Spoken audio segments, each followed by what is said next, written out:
Good evening, everybody. My name is Jaidev Keshavan and Andar. Welcome to another episode of Nine with Andar. This is our third week, and thank you so much for all the support that you guys have shown us.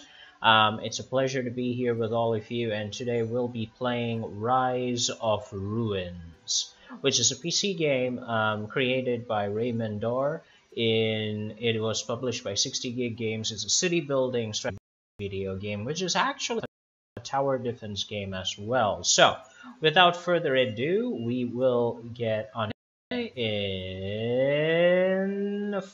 5, 4, 3, 2, 1, and we're off. Welcome, Rise of Ruin. So, for those of you familiar with this game, and I'm sure those of you who have heard of this game before and played it very well, it's actually pretty cool. For a game which combines several different genres together, including strategy, town building, as well as tower defense with 2D graphics, is fantastic. It's absolutely beautiful. So, oh, that looks like... What is that? Pink River of Slime? Oh well, whatever. So, we are going to pick a spot where we can defensively build something pretty spectacular. Gateway or Woodhaven. Well, the game is not very easy, mind you. You have to play really carefully, and it's very hard to win, per se. Alright, let's go with a narrow path. We'll go ahead and establish a village. What I'll do is I'll start pushing at high speed and just go blah blah blah blah blah, and you guys can have some fun watching this. I hope the feed is very clear. Do let me know if you have any questions in the chat box, and I would be more than happy to answer them. And thank you so much for joining us here, guys. Okay, let me just fix this a little bit. There we go. Right. You guys are losing nothing of the screen. I mean, there are hardly any icons there worth considering. If you guys have any questions, please post them in the chat box. We'll be happy to answer them. If you have any comments, leave them there too. We'd love to hear from you. I think I'll put it here.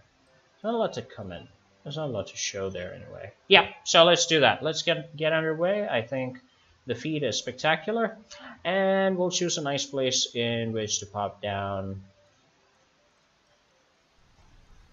Yeah, the enemy will probably come here if we drop it here.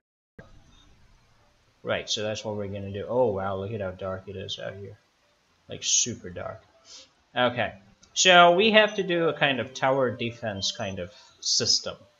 That's what we gotta build. Now, the enemy will probably come out from that side. I'm gonna start by putting it over here, camp out, and everybody's gonna start popping in there. What we'll do is we'll start with some housing because our poor dear villagers need a place to stay. Ooh, look at that grid. Okay. We'll take the houses down. It's not exactly where I wanted it, but okay, we'll go with the spaceship design. Middle mouse button is for clickies, basically to say, sorry, cancel. Okay. That being done, we also need some light because the light allows us to push. It allows us to expand our range, although without any corruption influence resistance. You can see here our corruption resistance is red. So we're going to have to deal with that sometime. Now you can see that the corruption is already formed here. There's a dude running around. I'm going to try and put... Yeah, there we go. I'm gonna try and burn them, kill them as much as possible, because that's my god powers up here, god that I am. And in this game, you're kind of like a god, but at the same time, you're not exactly, you're not omniscient and omnipresent sort of thing. That's not the kind of god we are. We're just a benevolent, guiding god who wishes to make sure that everybody does well. That's about it. And we have some powers with which to guide our villagers, but those powers are not unlimited. They depend on the villagers' influence. I guess they pray to us when they're doing well, and we have to make sure that they thrive and they prosper. The more villagers there are, the more influence we get, the happier everything becomes. Get a blah blah blah blah blah. You know how this thingamajig goes. Okay, what we're gonna do is we're gonna start distilling. Whoa, hey, what? How do you? Oh, it's not in range. Okay, it's a range issue. Right, I'm gonna start speeding because you get more things done that way. Three times the speed is supposed to be.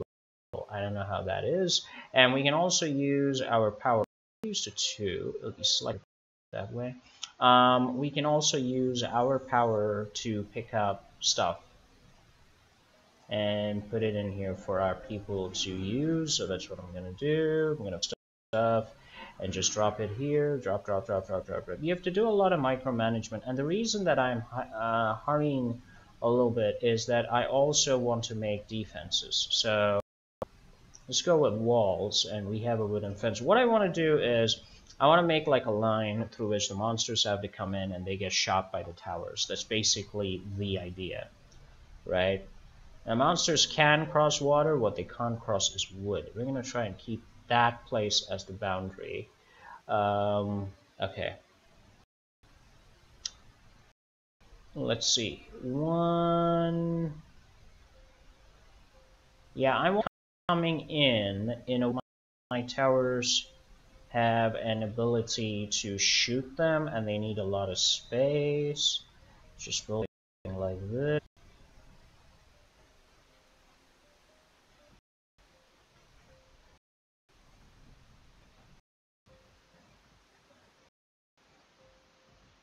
Yeah, that should help. The gap here a little bit more. We're basically creating a tower defense system where our tower stand here and whack the enemy silly. Hopefully that will work. I don't know. I'm hoping it will.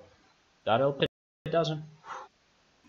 They will come down here. Now, they can also come down through there. We have to stop that. So I'm going to give them a wide area within which to come in. Now, I've been told that the artificial intelligence will sometimes break through walls. So we're going to keep this